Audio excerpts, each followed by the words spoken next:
Imagine paying $500 for GPU and still getting only 8GB of VRAM in 2025.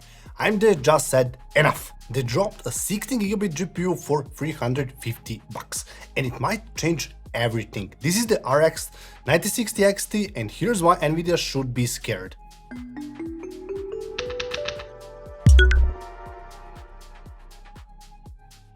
For years, midrange meant compromise. For too little memory, cut down specs, price hikes, and fake features like frame generation just to survive.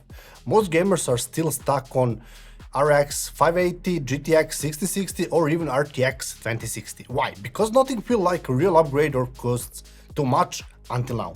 RX 9060 XT comes with full PCIe 5.0 support, 16GB of VRAM and 16 full PCIe lanes. No artificial limits, it delivers performance between RX 7700 XT and 7800 XT, which means it's faster than PS5 and maybe close to PS5 Pro. And at $350, it's cheaper than both. That's a bigger jump than RX 6600 XT ever gave for less money. Meanwhile, Nvidia wants you to buy RTX 5060 with 8GB of VRAM, no bandwidth, no performance, and the same price.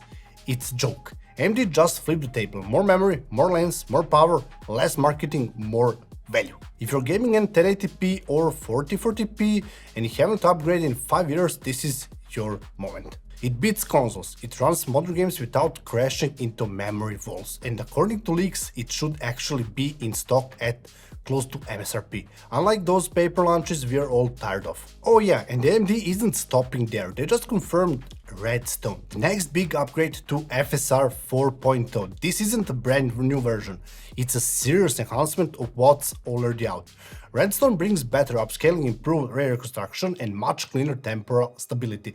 It's AMD's direct answer to DLSS 4, not 3.5, not 3.0, and it's coming really fast. Now let's talk about that awkward 8GB version. It's $299, but let's be honest, it's filler. Even AMD keep talking about it during the live stream. If you buy it, you're only helping 16GB version look amazing, so thanks for that. RX 9060 XT isn't perfect GPU, but it's the most exciting GPU under $400 in years. It doesn't cheat, it doesn't lie, and it finally makes midrange feel fair again.